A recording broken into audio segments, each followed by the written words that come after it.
Hi guys, welcome back. So today we're installing a bunch of suspension upgrades on this Astra J VXR.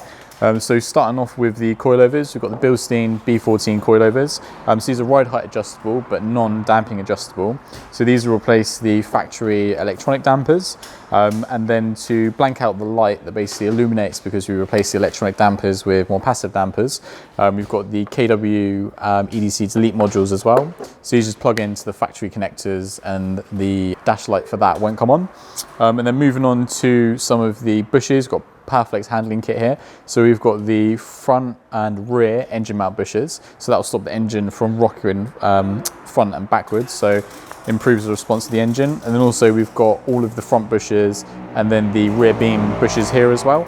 So this basically replaces all the factory rubber bushes, basically reduces the deflections, so you get more consistent geometry, more consistent handling. Yeah, so with all of this put together, you get a nice handling upgrade on this car and the customer will really be able to enjoy it.